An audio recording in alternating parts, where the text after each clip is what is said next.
Rowdy ಮತ್ತು ಗೂಂಡಾ ಚಟುವಟಿಕೆ ನಿಯಂತ್ರಣದಲ್ಲಿ ಇಡಲಿಕ್ಕೆ ಸಾಕಷ್ಟು ಉಪಕ್ರಮಗಳನ್ನು ನಮ್ಮ ಇಲಾಖೆ ವತಿಯಿಂದ ತಗೋತಾ ಬಂದಿದ್ದೀವಿ. ಈ ವರ್ಷದ ಮಾಹಿತಿಯನ್ನು ನಾನು ಹೇಳೋದಾದರೆ ಸುಮಾರು 700ಕ್ಕೂ ಹೆಚ್ಚು ರೌಡಿ ಶೀಟರ್ಸ್ ಮೇಲೆ ನಾವು ಪ್ರಿವೆಂಟಿವ್ ಕೇಸಸ್ ಅಂದರೆ BNSS ಅಲ್ಲಿ ಏನು ಮುಂಜಾಗ್ರತಾ ಕ್ರಮ ಕೈಗೊಳ್ಳಲಿಕ್ಕೆ ಅವಕಾಶ ಇದೆ ಅದನ್ನು ತಗೊಳ್ಳಲಾಗಿದೆ. ತಗೊಂಡು ಅವರಿಂದ ಉತ್ತಮ ನಡವಳಿಕೆ ಮತ್ತು ಉತ್ತಮ ನಡತೆಗೆ ಬಾಂಡ್ಗಳನ್ನು ತಗೊಳ್ಳಲಾಗಿದೆ. ಅಕಸ್ಮಾತ್ ಯಾರಾದರೂ ಬ್ರೀಚ್ ಮಾಡಿದರೆ ಅವ್ರನ್ನ ನಾವು ಆ ಬಾಂಡನ್ನು ಕಾನ್ಫಿಸ್ಕೇಟ್ ಮಾಡುವಂಥ ಕೆಲಸ ಕೂಡ ಮಾಡ್ತಾ ಇದ್ದೀವಿ. ಎರಡನೇದಾಗಿ ಕಾಲಕ್ಕೆ ರೌಡಿ ಶೀಟರ್ಗಳ ಮೇಲುಸ್ತುವಾರಿ ಮಾಡಲಿಕ್ಕೆ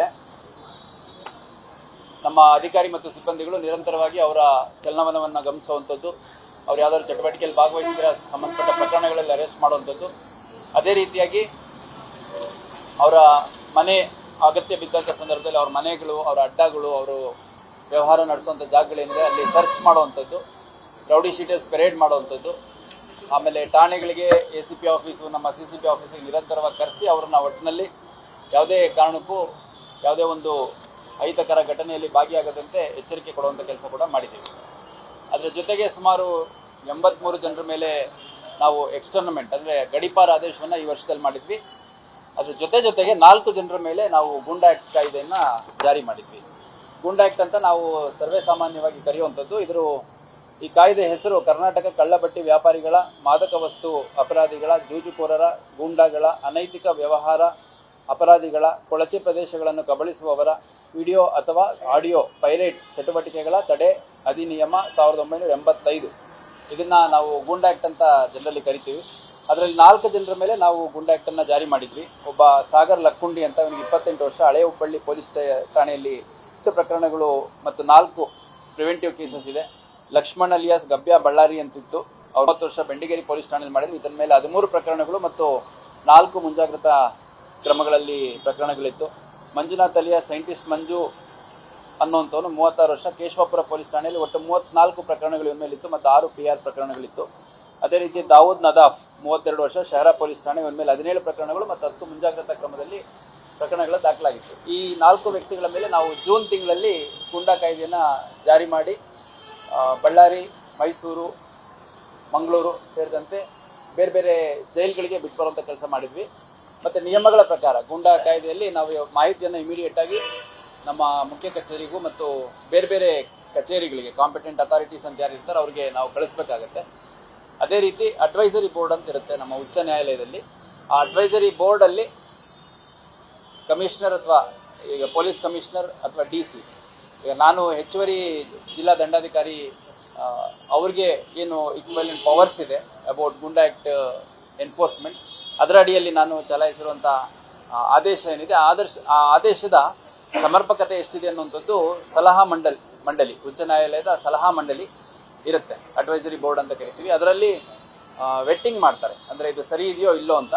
ಸೊ ಆಗ ಆ ಸಂಬಂಧಪಟ್ಟ ಆರೋಪಿಗಳು, ವ್ಯಕ್ತಿಗಳು ಯಾರಿದ್ದಾರೆ ಅವ್ರಿಗೂ ಕೂಡ ಒಂದು ಚಾನ್ಸನ್ನು ಕೊಡಲಾಗುತ್ತೆ ಅವ್ರದ್ದು ಏನಿದೆ ಅನ್ನೋಂಥದ್ದು ಪ್ರೆಸೆಂಟ್ ಮಾಡ್ಕೊಳ್ಳಿಕ್ಕೆ.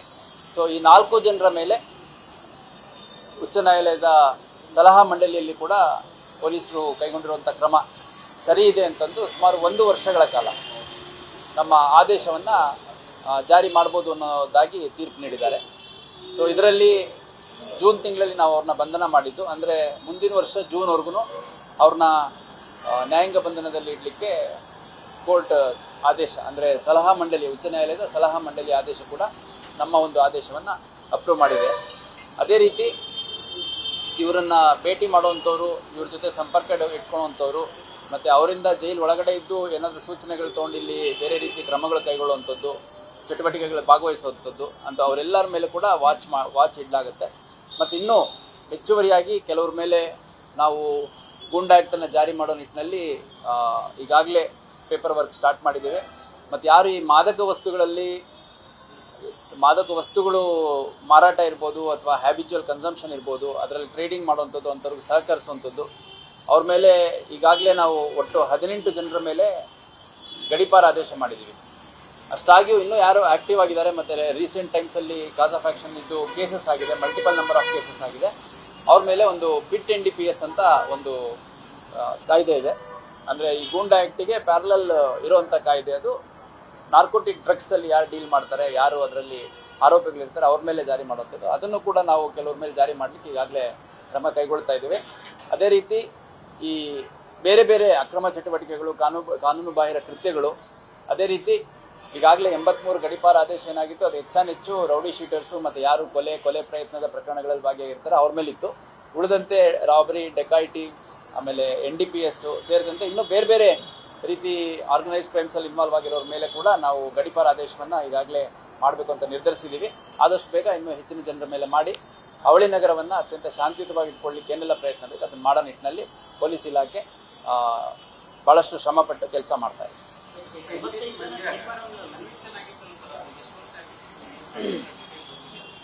ಡೀಟೇಲ್ಸ್ ನನ್ನ ಹತ್ರ ಈಗ ಇಲ್ಲ ಸದ್ಯ. ಅವನ ಮೇಲೆ ಒಟ್ಟು 34 ಪ್ರಕರಣಗಳು ದಾಖಲಾಗಿತ್ತು ಮತ್ತು 10ಕ್ಕೂ ಹೆಚ್ಚು ಬಾರಿ ಅವನ ಮೇಲೆ ಮುಂಜಾಗ್ರತಾ ಕ್ರಮ ಕೈಗೊಂಡಿರ್ತಾರೆ. ಈಗ ನಾವು ಕೇಸ್ ಪ್ರೆಸೆಂಟ್ ಮಾಡಬೇಕಾದ್ರೆ ಯಾವುದೇ ಒಬ್ಬ ವ್ಯಕ್ತಿ ಸಾರ್ವಜನಿಕವಾಗಿ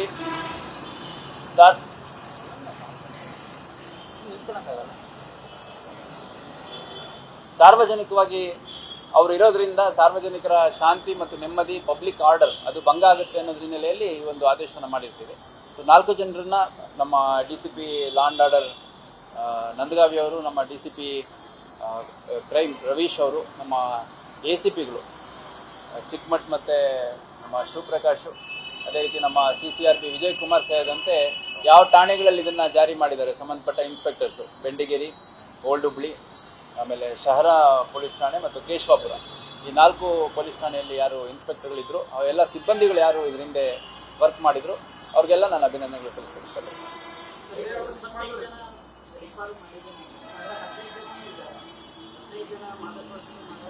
ಒಟ್ಟು ನಮ್ಮಲ್ಲಿ ಆಗಿರೋದು 83. ಅದರಲ್ಲಿ 18 ಜನ ಮಾದಕ ವಸ್ತುಗಳಲ್ಲಿ ಸೇಲ್ಸ್ ಅಥವಾ ಹ್ಯಾಬಿಚುವಲ್ ಕನ್ಸಂಪ್ಷನ್ ಮಾಡಿದಂಥವ್ರು, ಪೆಡ್ಲಿಂಗ್ ಮಾಡಿದಂಥವ್ರು ಕೂಡ ಇದ್ದಾರೆ. ಅದು ಫಸ್ಟ್ ಫೇಸಲ್ಲಿ ಮಾಡಿದ್ದು. ಡೆಫಿನೆಟ್ಲಿ ಇನ್ನೊಂದು ಒಂದು ತಿಂಗಳ ಸಮಯದಲ್ಲಿ ಇನ್ನು ಭಾಳಷ್ಟು ಮಂದಿ ಮೇಲೆ ನಾವು ಗಡೀಪಾರ ಆದೇಶವನ್ನು ಮಾಡಲಿದ್ದೇವೆ. ಹೌದು, ಠಾಣಾವಾರು ರೆಡಿ ಮಾಡಿದ್ದೀವಿ. ಯಾರ್ಯಾರು ಒಳ್ಳೆ ರೀತಿಯಲ್ಲಿ ಮುಖ್ಯವಾಹಿನಿಗೆ ಬಂದು ಯಾವುದೇ ಗದ್ದಲ ಇಲ್ದಲೆ, ಗಲಾಟೆ ಇಲ್ದಲೆ ಇರ್ತಾರೆ ಅವ್ರುಗಳಿಗೆ ಅವಕಾಶ ಕೊಡಲಿಕ್ಕೆ ನಾವು ಈಗಾಗಲೇ ಸುಮಾರು 370ಕ್ಕೂ ಹೆಚ್ಚು ರೌಡಿ ಶೀಟ್ಗಳನ್ನು ಕ್ಲೋಸ್ ಮಾಡಿದ್ದೀವಿ. ನಮ್ಮಲ್ಲಿ ಸುಮಾರು 1800 ಆಸ್ಪಾಸು ರೌಡಿ ಶೀಟರ್ಸು. ಅದರಲ್ಲಿ 370 ರೌಡಿ ಶೀಟರ್ಗಳನ್ನು ನಾವು ಕ್ಲೋಸ್ ಮಾಡಿದ್ದೀವಿ. ಯಾರು ಭಾಳಷ್ಟು ವರ್ಷಗಳಿಂದ ಯಾವುದೇ ರೀತಿ ಚಟುವಟಿಕೆಯಲ್ಲಿ ಇಲ್ಲ, ಆಮೇಲೆ ಯಾರಿಗೆ ತುಂಬ ವಯಸ್ಸಾಗಿದೆ ಮತ್ತು ಮುಖ್ಯವಾಹಿನಿಗೆ ಬಂದು ಭಾಳ ಒಳ್ಳೆಯ ರೀತಿಯಲ್ಲಿ ಜೀವನ ಮಾಡ್ತಿದ್ದಾರೆ ಅಂಥವ್ರನ್ನ ಗುರುತಿಸಿ ಸುಮಾರು 370 ಜನರನ್ನು ನಾವು ಕ್ಲೋಸ್ ಮಾಡಿದ್ದೇವೆ. ಮತ್ತು ಸುಮಾರು 100 ರೌಡಿ ಶೀಟ್ಗಳನ್ನ ಹೊಸದಾಗಿ ಈ ವರ್ಷದಲ್ಲಿ ನಾವು ಓಪನ್ ಮಾಡಿದ್ದೇವೆ. ಸೊ ಒಟ್ಟಾರೆಯಾಗಿ ನಮ್ಮ ಹತ್ರ ಈಗ ಸುಮಾರು 1440-50ರಷ್ಟು ರೌಡಿ ಶೀಟ್ಸ್ ಇದ್ದಾವೆ. ಅದು ಕೂಡ ಹೆಚ್ಚಿನ ಸಂಖ್ಯೆನೇ, ಯಾಕೆಂದರೆ ನಮ್ಮ ಹುಬ್ಬಳ್ಳಿ ಧಾರವಾಡ ನಗರ ಕಮಿಷನರೇಟ್ ವ್ಯಾಪ್ತಿಯಲ್ಲಿ ಸುಮಾರು 1500 ಸಿಬ್ಬಂದಿಗಳು ಇದ್ದಾರೆ ಪೊಲೀಸ್ ಸ್ಟೇಷನ್ಗಳಲ್ಲಿ ಮತ್ತು ನಮ್ಮ CRಗಳಲ್ಲಿ. ಲಾ ಆ್ಯಂಡ್ ಆರ್ಡರ್ ಪೊಲೀಸ್ ಸ್ಟೇಷನ್ನು ಮತ್ತು ಟ್ರಾಫಿಕ್ ಪೊಲೀಸ್ ಸ್ಟೇಷನ್ ಎಲ್ಲ ಸೇರಿದರೆ ಸುಮಾರು ಒಂದು 700-750 ಜನ ಅಷ್ಟೇ ನಮ್ಮಲ್ಲಿ ಸಿಬ್ಬಂದಿಗಳು ಆ್ಯಕ್ಟಿವ್ಲಿ ಸ್ಟೇಷನ್ಗಳಲ್ಲಿ ಇರುವಂಥವ್ರು ಇರ್ತಾರೆ. ಹಾಗಾಗಿ ನಮ್ಮ ಹತ್ರ ಇರುವಂಥ ರೌಡಿ ಶೀಟರ್ಗಳ ಸಂಖ್ಯೆ ಸೂಪರ್ವಿಷನ್ಗೆ ಮತ್ತು ಮಾನಿಟರ್ ಮಾಡಲಿಕ್ಕೆ, ಅವ್ರದ್ದು ಚಲನವಲನ ಗಮನಿಸಲಿಕ್ಕೆ ಈ ಸಂಖ್ಯೆ ಕೂಡ ಹೆಚ್ಚಿದೆ. ಹಂಗಾಗಿ ಹೆಚ್ಚಿದೆ ಅನ್ನೋ ಕಾರಣಕ್ಕಂತಲ್ಲ, ಯಾರ ಮೇಲೆ ಅವಶ್ಯಕತೆ ಇಲ್ಲ ರೌಡಿ ಶೀಟ್ ಅನ್ನುವಂಥದ್ದು ಅದನ್ನು ನಿಶ್ಚಲ ಕಡಿತ ಅಂತ ಬರುತ್ತೆ. ಅಂದರೆ ನಮ್ಮಲ್ಲಿ ಅದನ್ನು ಮುಕ್ತಾಯ ಮಾಡಲಿಕ್ಕೆ ಅವಕಾಶ ಇರುತ್ತೆ, ಅದನ್ನು ಕೂಡ ಮಾಡಲಾಗುತ್ತೆ.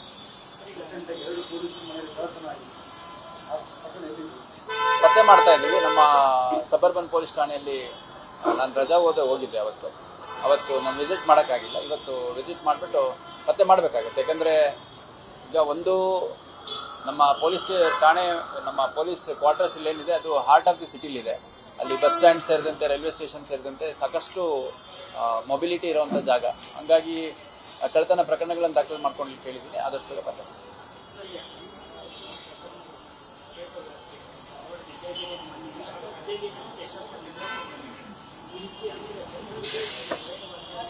ಡೆಫಿನೆಟ್ಲಿ ಈಗ ಲಾಸ್ಟ್ ಇಯರು ಇದೇ ವಿದ್ಯಾಗಿರಿ ಮತ್ತು ನಮ್ಮ